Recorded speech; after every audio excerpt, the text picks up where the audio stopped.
कल्पना कीजिए कि आपने दो चीज़ों के बारे में सोचा, कुछ देखा और आपको दोनों में भेद प्रतीत होने लगा। अच्छी चीज समझ आई, तो क्या यह अच्छा है या बुरा है?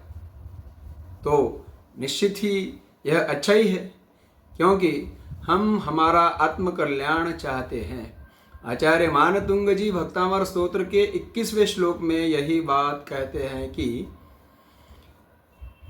मन्ये वरं हरिहरादय एव दृष्टा दृष्टेषु येषु हृदयं त्वयि तोषमेति किं वीक्षितेन भवता भुवि येन नान्यः कश्चिन्मनोहरति नाथ भवान्तरेऽपि। भक्तामर स्तोत्र का 21वां श्लोक भगवान आदिनाथ की सर्वोच्चता और अन्य देवताओं की तुलना में उनकी अतुलनीय महिमा को दर्शाता है। यह श्लोक कहता है कि अन्य देवों को देखकर तृप्ति नहीं होती, लेकिन आप यानी जिनेंद्र के दर्शन से मन संतुष्ट होता है और अब कोई और मन को नहीं भाता। यह श्लोक मुख्य रूप से परिवार के सदस्यों को एक मजबूत बंधन में बांधने के लिए भी उपयोगी माना जाता है। हे नाथ, हे जिनेंद्र प्रभु, हरि हरादय, हरि यानी विष्णु और हर यानी शंकर और आदय से जानना और भी सारे देव, इन सभी को एव यानी ही निश्चित रूप से, दृष्टाह यानी मैंने देख लिया, वरम यानी मुझे उत्तम अच्छा, मन्ने यानी लगने लगा, मैं इस बात को अच्छा समझता हूं। क्यों ऐसा हुआ कि मैंने अन्य देवों को देखा और मुझे अच्छा लगने लगा? देखिए, तो इसका कारण यह है कि मैंने उन सभी देवों को देखा तो जाना कि वे मेरे उपादेय नहीं हैं, उनसे मेरा हित नहीं होने वाला।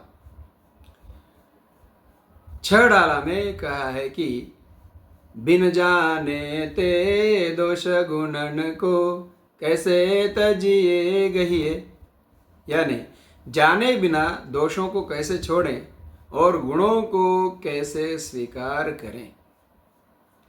इसीलिए यह भेद मुझे आज अच्छा लगने लगा। वरम मन्ने मुझे उत्तम प्रतीत हुआ। येषु दृष्टेषु यानी इन सभी अन्य देवताओं को देखने पर ही मुझे हृदयम मेरे हृदय में, त्वयि आपके विषय में, तोषम यानी समाधान संतुष्टि, एति का अर्थ है आने लगी। हृदयम त्वयि तोषम एति यानी उन सभी देवताओं को देखने पर ही मेरे मन में आपके विषय में समाधान होने लगा, संतुष्टि मिलने लगी। ये समझ आया कि आप मेरे कल्याण में साधक हो, आप सर्वज्ञ, हितोपदेशी और वीतरागी हो।